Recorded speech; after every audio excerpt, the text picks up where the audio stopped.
Bienvenue dans ce vlog du Marathon de Séville. Je vous emmène aujourd'hui au Marathon de Séville avec Nicolas qui est derrière la caméra. L'objectif premier de ce marathon, c'était le sub 3 heures. Alors, ça va être un petit peu compliqué. On a un petit peu remis les choses là, on va voir un petit peu sur les allées. Je vous emmène dans tout. On va voir la ville, on va voir les choses à faire, on va voir un chrono à la fin que je vais pouvoir faire. Et je vais essayer de vous livrer tous les secrets du Marathon de Séville, de vous faire vivre le plus près possible avec l'expérience de Nicolas et avec mon expérience. Donc on ira voir le salon du marathon, on ira voir la course, on ira voir l'ambiance, on ira voir les gens fatigués, on ira voir surtout les records et pourquoi ce marathon de Séville est si important. N'hésitez pas à vous abonner à cette chaîne, commencez la vidéo. C'est parti, en route pour Séville. Vamos!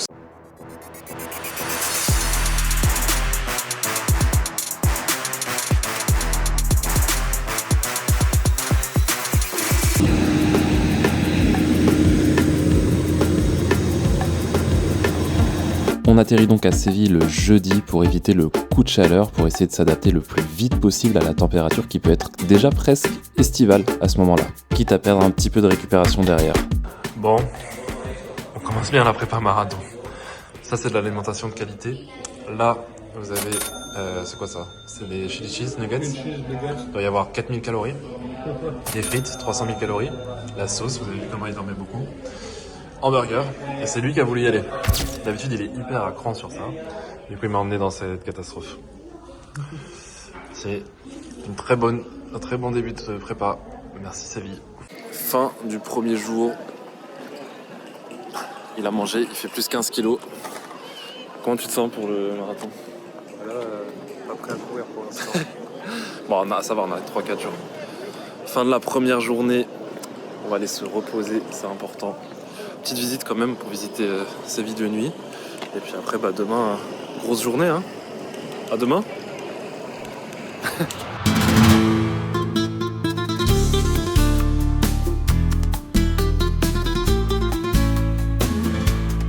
Aujourd'hui, on est dans les recettes de Laurent Mariotte. On va essayer la malto.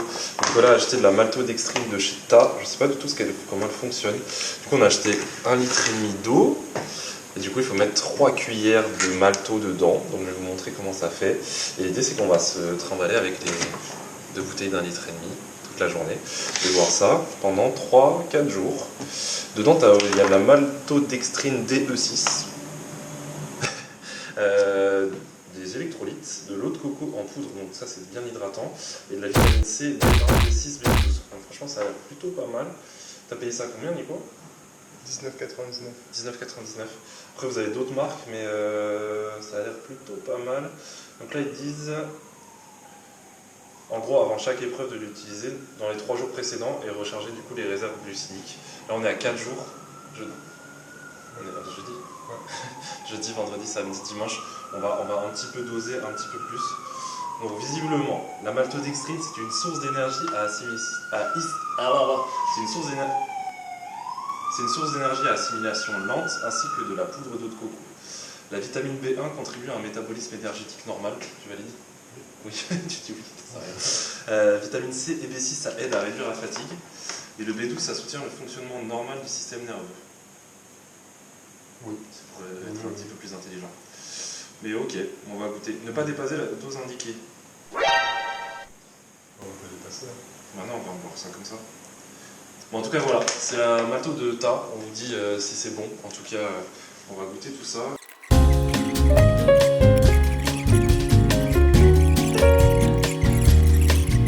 En plus ça gonfle un peu genre.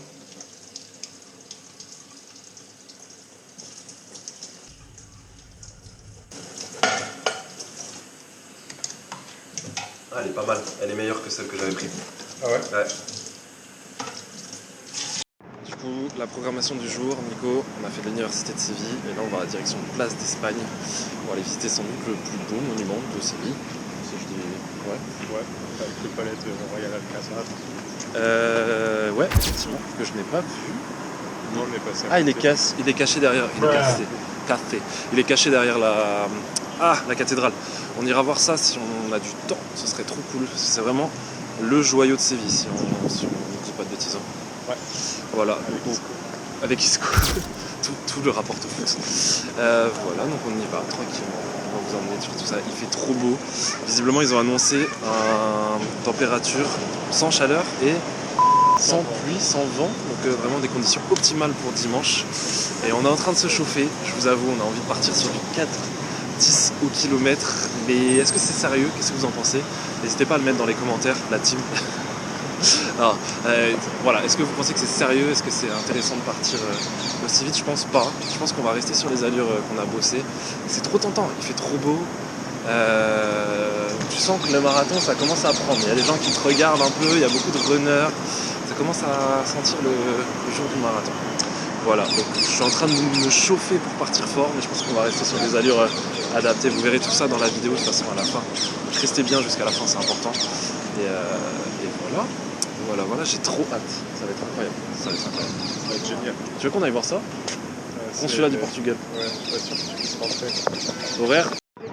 On arrive à la place d'Espagne. On va vous débriefer un petit peu notre plan d'entraînement parce que ça n'a pas été de tout repos. On est parti sur le plan d'entraînement du livre de la Bible du running, si vous voulez le trouver. C'est un super bouquin avec toutes les informations. Et on est parti sur un plan d'entraînement de 8 semaines. Ouais, 8 semaines. Non, 10 non 8 plus on a repris. 8 plus on a repris une programmation de coach. Donc on pourra vous la mettre si vous voulez dans les commentaires, ça serait pas mal si vous la demandez. Tapez le lien, je vous l'envoie en message privé. Voilà. Du coup on vous a fait la programmation qui a duré 8 semaines, qui était assez dure. Voilà, on va pas se cacher, les 10 x 800, etc. C'était pas évident. C'est pour ça que bon, on s'est accroché à tout ça. Et ça fait bizarre de venir là et de se dire qu'on va venir courir ici, mec. C'est incroyable. Hein? C'est du pavé. Hein. Ouais, mais c'est du. Ouais, arrête, c'est du faux pavé, mec, c'est du. Fais voir comment c'est ça. Et da Espagne. C'est la plus belle place de Séville. Je pense que c'est vraiment le plus beau lieu de Séville. Franchement, ça n'a pas de joyeux architecture. Il me semble qu'ils ont tourné Star Wars ici. Si je dis pas de bêtises, Star Wars, Game of Thrones. Donc en fait, il y a eu beaucoup de films qui ont été tournés ici. Parce qu'en fait, ce qu'il faut savoir, c'est que vous avez le désert à côté. Où il y a pas mal de locations de films français très connus. Star Wars, vous avez donc Game of Thrones, etc. Et voilà. Je vais vous mettre quelques scènes en vrac pour que vous puissiez voir tout ça. Et on peut faire aussi un tour de barque.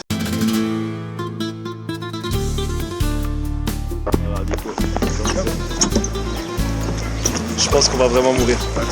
Surtout qu'il y a genre 4 mètres de profondeur au moins. C'est parti. Mais tu mets des coups dans...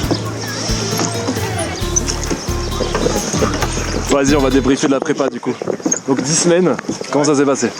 Très dur. Autant que tu barques mal. Non, le mec regarde par rapport aux autres. Par rapport aux autres, ouais, c'est vrai. C'est tout droit. Vas-y, dis-moi. Bah ça va en vrai, la prépa elle est un peu intense. Bon, moi j'ai passé tous les blocs dans les allures que je visais, donc j'étais très content. C'est quoi tes allures que tu visais? C'était du 4,15, après je suis passé à 4,12 pour me rassurer. J'étais bon en termes de BPM, mais je me suis un peu fait mal au genou sur la fin, peut-être que j'en ai fait un peu trop pour me rassurer. Et donc je sais pas si je vais pouvoir. Donc du coup demain tu vises combien?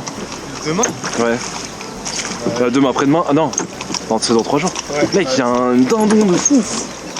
Il y a un dindon avec une tête de fou là. T'as vu? Ah ouais. Oui, il est sur le... Bah, en fait, sur la dame. Ça va dépendre en fait surtout de la course de ce soir. La course de ce soir on fait 8 km. Ok. Mais la prépa était longue quand même, hein. C'était assez long. Ouais, après c'était sur la période de Noël quoi. Exactement. C'est le dindon de la farce. Ouais, du coup moi la prépa ça a été un peu plus difficile.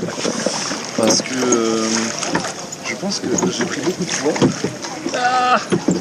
Et du fait de l'arrêt j'ai perdu en condition physique.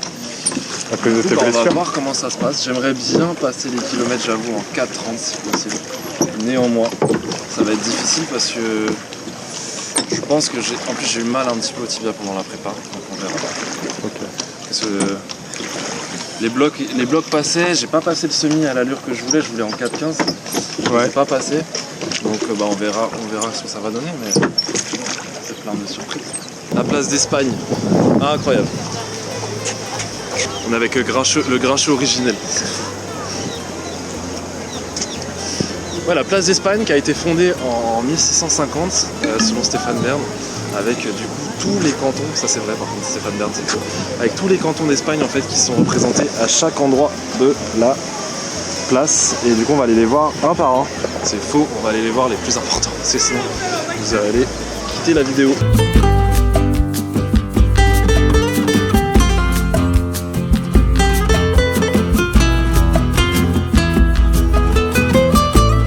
Et le soir, on a décidé d'aller s'entraîner. L'idée c'était de faire 8 km très facile, sorte de check-out run avant la course.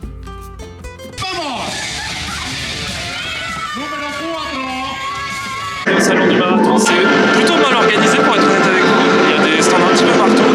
Les dossards sont tout au fond, on a mis du temps à trouver. Et on va vous faire un petit haul parce qu'on a eu beaucoup de petits cadeaux dans ce sac. Et tout ça, et on va essayer de vous emmener au plus profond de ce salon du marathon qui est très sympathique.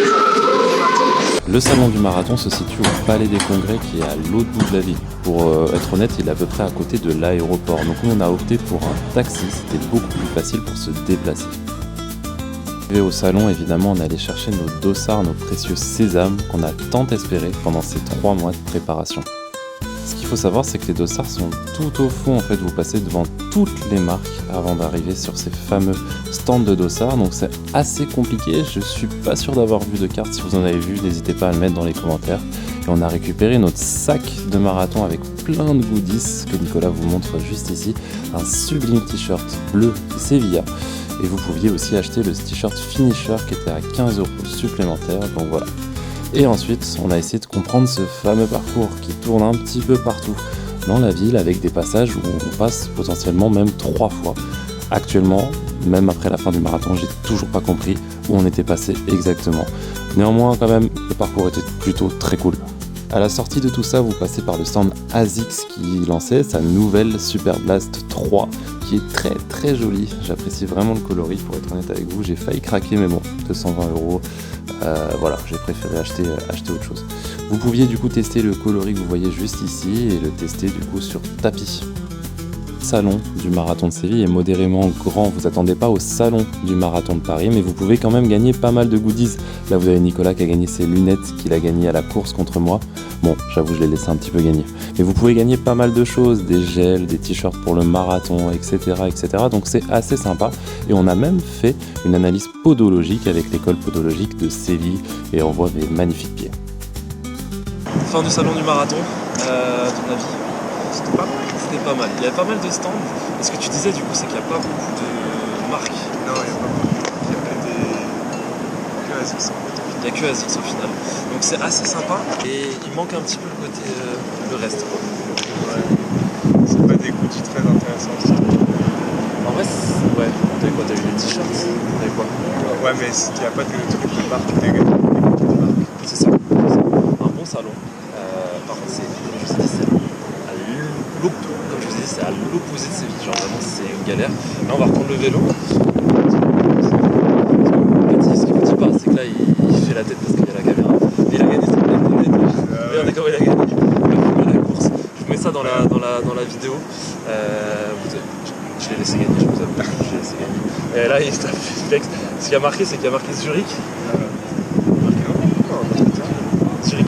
En fait, le marathon de Séville est sponsorisé par la marque Zurich.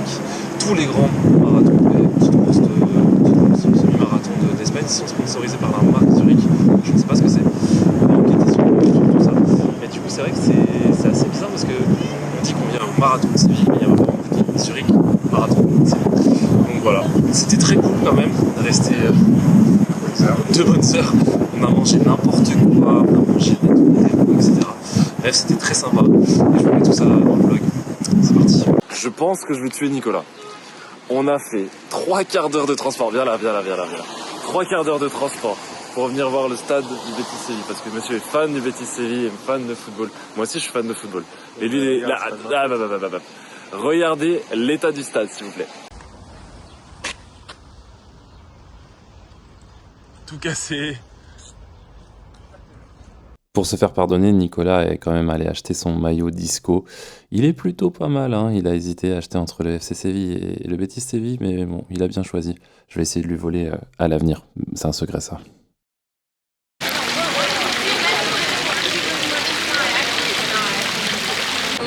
On est samedi, c'est le dernier jour avant le marathon. L'objectif de la journée c'est repos, on va au match ce soir, donc je vais vous emmener au sein du... Comment ça s'appelle le match? Comment ça s'appelle le stade? Voilà, on va vous emmener un petit peu au sein du stade du FC Séville, donc vous allez voir tout ça. Donc voilà, dernière journée, repos avant le marathon. Ce matin il y avait la breakfast run, malheureusement on ne l'a pas faite parce que du coup on est un petit peu fatigué, on n'avait pas envie de courir, un petit peu blessé aussi, donc voilà, on a envie de se reposer. Donc dernier jour avant le marathon, c'est parti. On a refait le tour un petit peu de la place d'Espagne puisque mes parents nous ont rejoints sur le marathon de Séville. Ça nous a fait un petit week-end ensemble, donc c'était très cool. On est retourné voir les lieux un petit peu emblématiques, notamment la fameuse place d'Espagne qu'on a évoquée dans le début de cette vidéo. Qu'est-ce que tu trouves toi? On va avoir un tapas spécifique, ça s'appelle le Alpha Fafa. On est très Séville, c'est typique espagnol.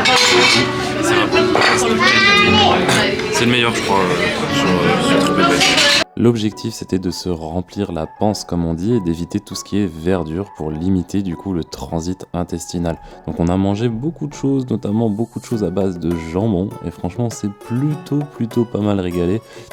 Peut-être que je l'ai payé d'ailleurs hier.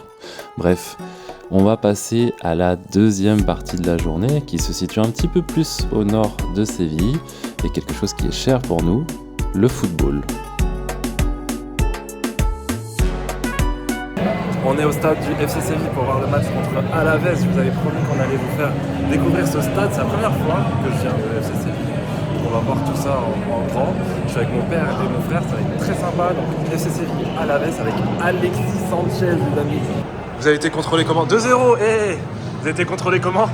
Nul. Non, montre-moi comment il a fait la sacoche. en vrai, tu peux passer avec des pipas s'ils disent rien.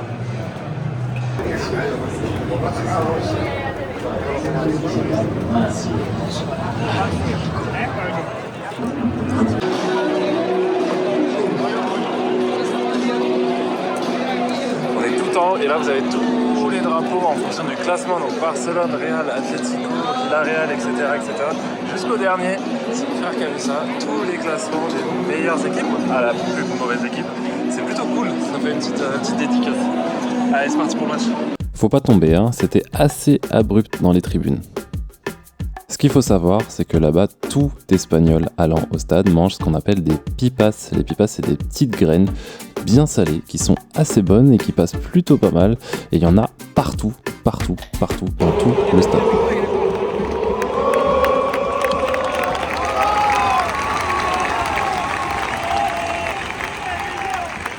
Ce qu'il faut savoir, c'est que le FC Séville est en grande difficulté depuis quelques années, malgré un palmarès qui est assez étoffé. Et du coup, ils ont quand même réussi à marquer le premier but, malgré le fait qu'ils soient à 10 très rapidement dans la rencontre. C'est la mi-temps, le FC Séville mène 1-0 grâce à un saut, un super but d'ailleurs. Pour l'instant, c'est assez mitigé, on est reparti pour la deuxième mi-temps. Ça va être compliqué, à 10 contre 11, je pense qu'Alavés va égaliser. En plus, c'est Alavés qui attaque vers nous. Retour à nos places, et du coup, c'est très difficile. Vous avez vu l'espace qu'il y a, j'ai failli tomber. Et franchement, on n'était pas loin de glisser sur des pipas. Néanmoins, on a réussi notre expédition et on a réussi à retrouver nos places avant la fin de la mi-temps.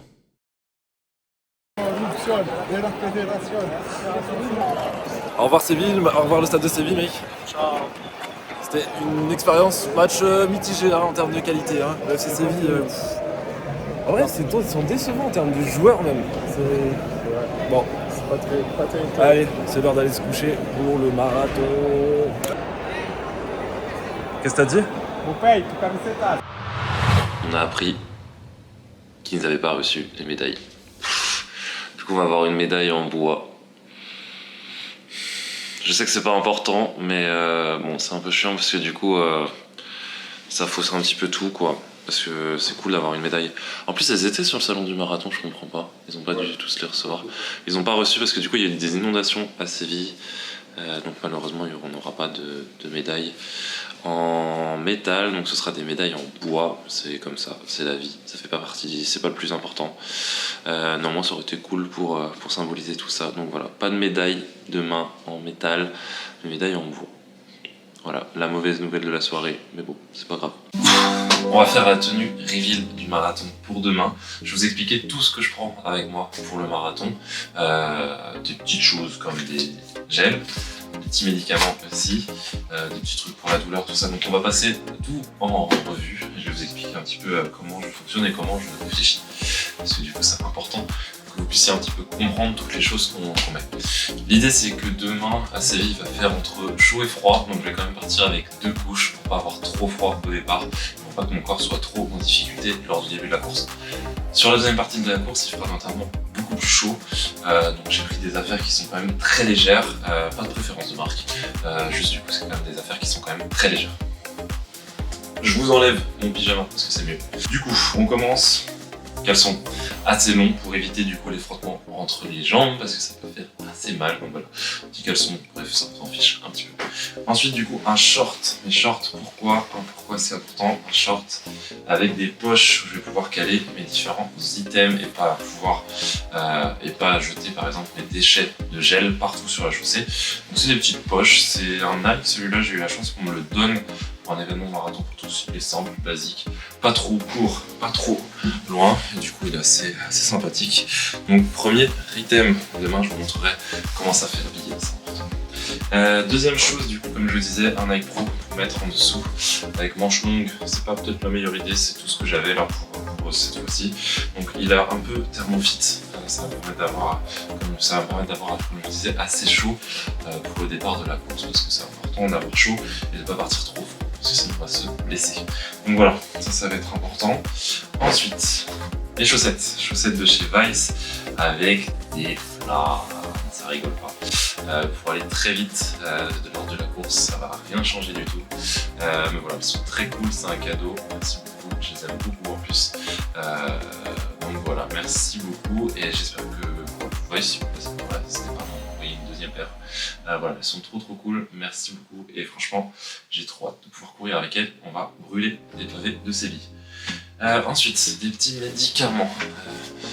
Des petits médicaments pour du coup parce que j'ai eu des petits reflux en début de prépa quand il faisait froid et quand je mangeais assez riche parce que du coup c'était les fêtes de Noël et l'idée c'était de pouvoir limiter ces brûlures d'estomac, donc je les prends surtout en prévention. Ce sera un cachet, c'est pas énorme, c'est juste pour éviter d'avoir ces reflux qui peuvent être très douloureux, surtout sur les prépas sur la pendant, ce qui peuvent être très douloureux, surtout pendant la course, c'est très gênant parce que du coup ça fait des reflux que je cache.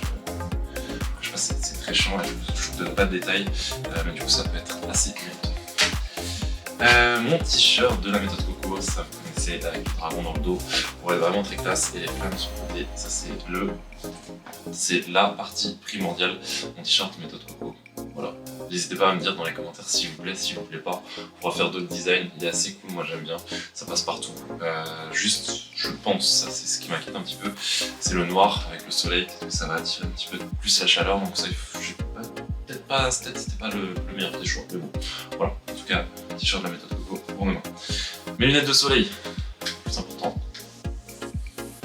pour être classe, et surtout, tenir les cheveux, si jamais ça vient dans les yeux, avec la transpiration, parce que, je suis bloqué, parce que du coup, avec la transpiration, ça peut vite irriter les yeux, surtout si t'as mis du shampoing qui était assez agressif, donc voilà, c'est mon petit serre-tête et lunettes, au cas où, si jamais, du coup, il y a trop de soleil, ça permet de limiter un petit peu l'impact, pour bien voir, et pour voir du coup, tout ça. Ensuite, un petit bandana, ça c'est pour le style, je vais mettre autour de la tête, autour du cou, pour voir le style. C'est un bandana pareil, c'est un cadeau Cascada, qui est très cool, je trouve très cool, ils ont pas mal de design, il est déjà accroché pour demain, donc avec un petit soleil, ça permet de me dire qu'il faut illuminer la vie et illuminer du coup la course. Alors, on arrive sur du plus pratique. Primordial. Crème anti-friction, ça pour tous les marathoniens c'est primordial. Pourquoi? Parce qu'en fait vous allez avoir beaucoup de frottement dans tout ce qui va être course et du coup ça vous limite en fait tout ce qui va être douleur, notamment ceux qui ont des sacs, ceux qui ont des t-shirts techniques qui a grip par exemple, les tétons, ça peut saigner, ça peut faire très mal, donc je vais en mettre beaucoup pour éviter justement les adhérences. Ça va me permettre moi du coup d'être plus en phase avec tout ça et de moins me faire mal, c'est très important. N'hésitez pas à vous renseigner, Decathlon c'est en termes rapport qualité-prix c'est top du top. Ensuite, les gels gel Morten. Comme je le disais tout à l'heure, et qu'on verra tout à l'heure du coup la boisson d'effort, j'en ai. Donc il y en a 6 et l'idée c'est d'en prendre 2 par heure, du coup 30 grammes de glucides par demi-heure. Toutes les demi-heures, j'ingère un gel pour essayer d'éviter l'hypoglycémie. À partir du moment où vous rentrez en hypoglycémie, vous avez beaucoup plus de chances de ne pas terminer la course. Donc faites bien attention à ça. L'idée c'est vraiment de prendre un gel du coup toutes les demi-heures. Moi je prends Morten parce que du coup je les digère bien et qui passent bien, et c'est les plus chers du marché. Néanmoins pour moi c'est les plus ingérables, donc voilà, moi je fonctionne avec le gel Morten.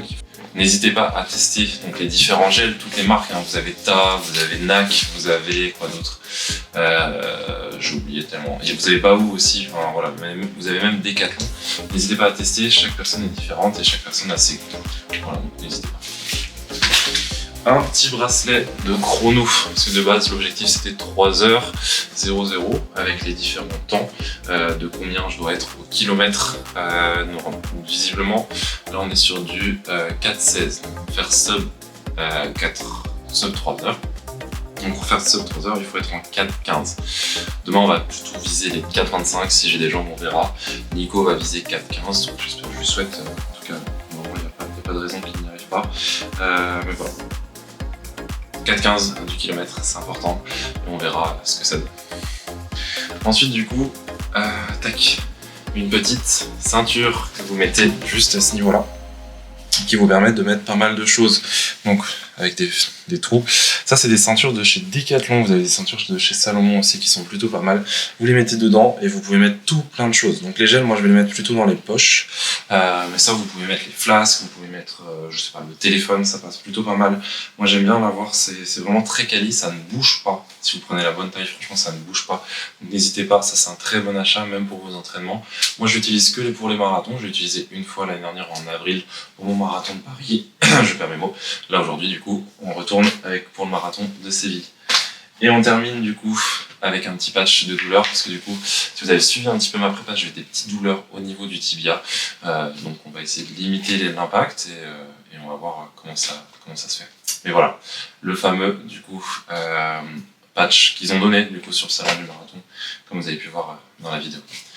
Et voilà, bah écoutez c'est tout, le fameux dossard, et puis on va aller se coucher parce qu'il est tard, je vais aller faire mes boissons, c'est parti. Je vous ai même pas parlé de la chose la plus importante, les chaussures, les ASICS Magic Speed, j'allais dire Metaspeed. C'est la version juste en dessous du coup des Metaspeed avec plaque de carbone. Voilà, elles sont quasi neuves, j'ai une soixantaine de kilomètres avec. C'est un peu de carbone, c'est un peu de rebond, je les aime bien, elles sont très légères. Moi j'ai une petite rotation, donc je fonctionne avec les Monster Cloud de On. Celle-là, du coup plus complète, j'ai des Keep Run carbone pour les entraînements un petit peu plus rapides. Et voilà, j'ai d'autres chaussures de rotation pour faire de l'EF. Mais voilà, ça c'est vraiment mes chaussures de compétition. Les carbones, je recommande pas forcément parce que du coup, ça a pas mal d'impact sur les personnes qui ne savent pas courir avec. Pas les personnes qui ne savent pas courir, mais c'est quand même très contraignant et très fort au niveau biomécanique, donc faites attention. Les carbones, ce n'est pas la solution, c'est vraiment si vous savez courir avec, parce que du coup ça donne beaucoup de rebond, il ne faut pas hésiter à l'attaquer avec l'avant du pied. Donc voilà, moi je vous conseille pas forcément les carbones, prenez des paires avec lesquelles vous êtes plutôt à l'aise. Par exemple des Monster Cloud, ça c'est personnel, mais voilà, il y en a plein, vous avez les Super Blast, vous avez les Nova Blast. Pas besoin de mettre beaucoup d'argent, vraiment des chaussures dans lesquelles vous êtes le plus à l'aise et qui vous font surtout pas d'ampoules, parce que ça, des ampoules pendant le marathon, c'est juste... Là, on a vraiment terminé le parti haul marathon, on va vraiment préparer, du coup, je vais vous expliquer pourquoi c'est important d'avoir de la boisson d'effort pour votre marathon. C'est l'heure de faire les flasques avec les boissons d'effort. Du coup, on a préparé une boisson d'effort, une flasque, 2 flasques, j'en ai mis partout, 3 flasques. L'idée, c'est d'avoir du coup 60 grammes de glucides par heure, donc en plus d'avoir les gels, on va rajouter du coup dans la boisson d'effort, donc STC Nutrition, je fais pas de la pub parce que du coup j'ai aucune... Comment on dit ça? Comment on dit ça? J'ai aucune collab avec STC Nutrition, mais du coup dans STC Nutrition en fait vous avez 36 grammes normalement pour des bidons de 500 ml, donc c'est plutôt pas mal. Là du coup j'ai 250 grammes, donc j'ai la moitié.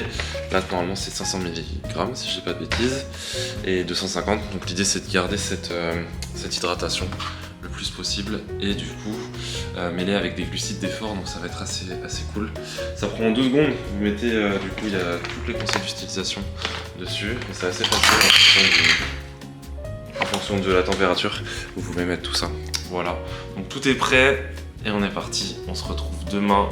Courte nuit, c'est pas la plus importante, mais ça reste important pour bien se reposer et pour attaquer une nouvelle journée.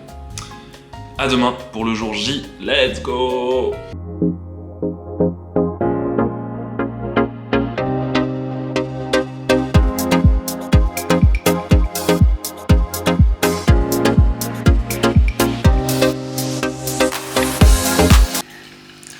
6h du matin, El Cuisto.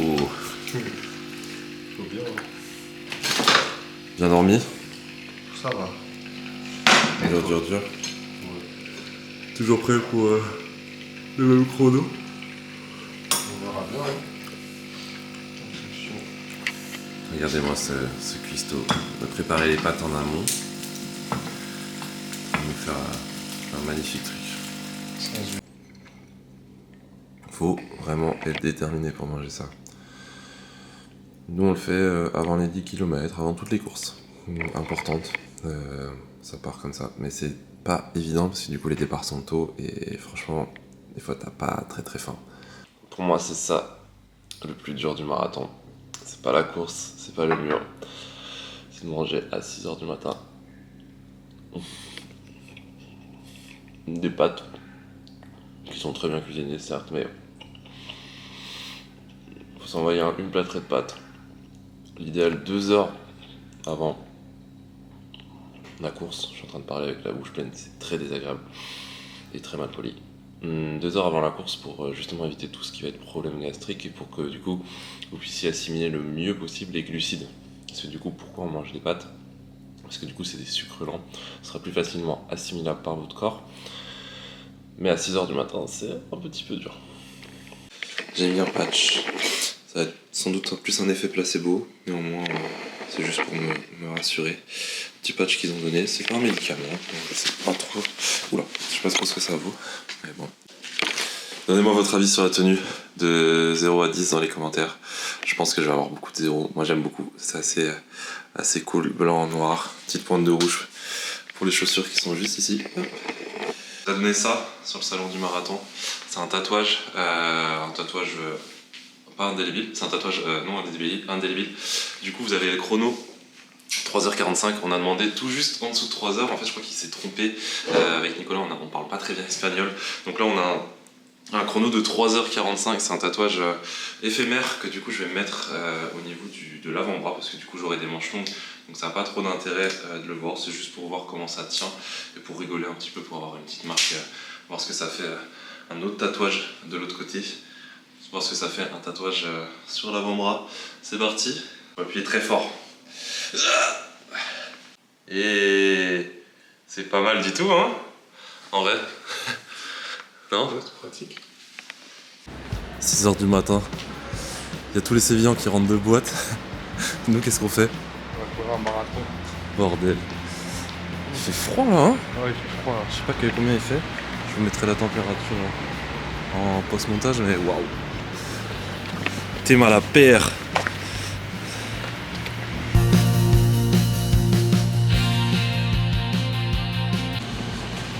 Ressenti sur 10 pour un PR. 7. 7. On verra bien.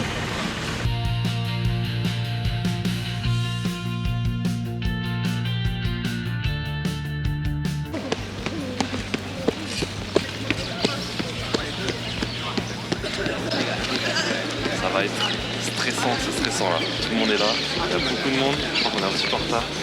Il est 7h57. Il est à l'heure, mais je commence à stresser. C'est mon côté germanique. Juste, on va voir.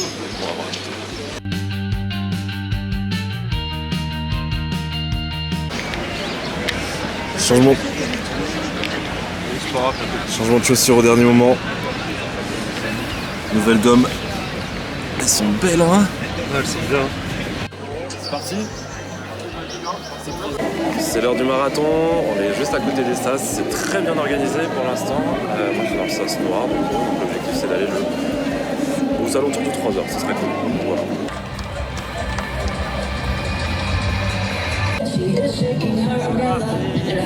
Le départ de la course est juste cataclysmique, je sors des toilettes, je cours rapidement, bon ça c'est déjà parti. Et pour être honnête avec vous, j'ai déjà 2 flasques dans la main, je sais pas comment faire. Néanmoins, j'essaie de me débrouiller, le début de la course est plutôt pas mal, je me dis vraiment que ça va jouer au mental. Et je me sens pas aussi bien qu'à Paris l'année dernière, donc voilà, petit coup de bambou. 10e kilomètre 44, 0,3, 44 20. Là c'est au cap comme ça. C'est un peu. Ça tape un peu dans les jambes. Un petit peu un peu fort. Je vais ralentir sur la deuxième partie pour mieux racheter. Allez, on lâche rien.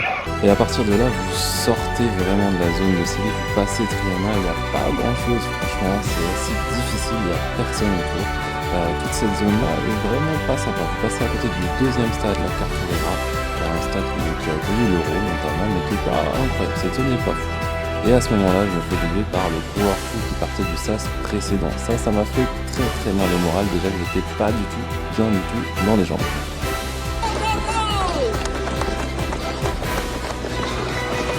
Bien passé le semi, 1h34,05. On est dans les chronos, mais ça va être dur. J'ai pris un gros coup de bambou, 20e.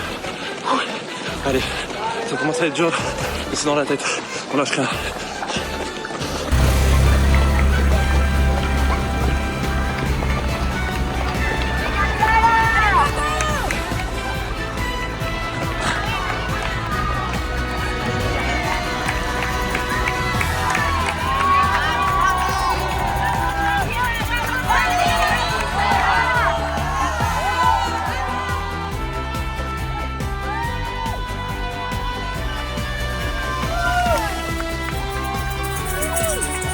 Après être passé brièvement par le centre, on ressort encore de la ville, ça devient encore difficile dans les jambes et honnêtement, à ce moment-là, je commence un petit peu à décrocher. C'est des grandes avenues avec des grands faux plats montants et des faux plats descendants et honnêtement, les issues sont déjà en PLS.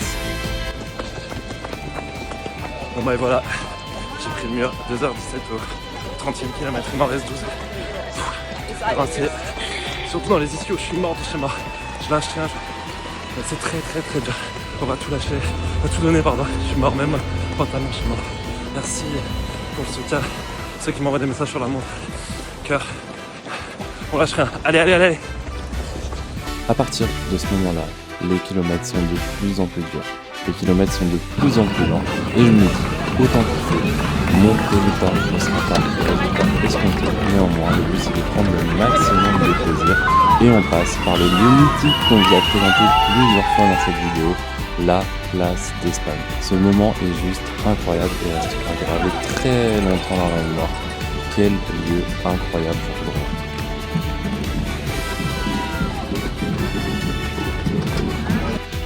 Retour dans le centre, l'ambiance monte d'un cran, je suis plus du tout lucide pour filmer et je vais croiser une sorte de lueur, je vais croiser enfin mes parents, ce qui va me faire beaucoup de bien. Tout le long de la course, je ne vu personne et ça va vraiment faire un gros coup de fouet. De 1 km, je suis cramé. Allez, on va chercher le sub, 3h20, allez. Et retour à la case départ à côté de la place d'Espagne. L'arrivée est clôturée, le chrono est sécurisé et on va voir tout ça. Fin du marathon, 3h26 officiel pour moi. Je suis éclaté. Je suis pas loin de faire un malaise parce que j'ai mangé trop de sucre, genre trop de sucre. C'était très dur. Pourtant j'ai géré bien mon alimentation. Et je pense qu'au niveau des issues, j'étais pas assez bon et en vrai j'étais là sans être là parce que du coup la prépa je l'ai fait à moitié, j'ai pas fait assez de kilomètres, et voilà, après je reviens de blessure donc c'est cool. Le chrono c'est une chose, les souvenirs ça va être gravé à jamais, franchement être venu ici faire le marathon c'est trop cool, je suis trop content. Et puis du coup ça me met encore des objectifs trop cool pour la suite de l'année avec potentiellement des nouveaux marathons. Et je pense que cette barre des 3 heures elle me fait de l'œil, je le sais, parce que du coup voilà, mais il va falloir que je me réentraîne comme il faut, perdre un petit peu de poids parce que j'ai pris un petit peu de poids et de muscles et on verra. Prochain défi, vous êtes prêts? Prochain défi, Hyrox, Paris Grand Palais. Et oui, on se retrouve pour une prochaine vidéo là-bas. Allez, à bientôt. Regardez-moi ce champion en 3h03. Non mais c'est une blague. Aïe aïe aïe. Ouais bah oui. Aïe aïe aïe. Aïe aïe aïe. Ah la vache. Ah. Aïe. C'est le nom de la farce. Si cette vidéo t'a plu, n'hésite pas à t'abonner, on se retrouve pour d'autres défis sportifs très rapidement.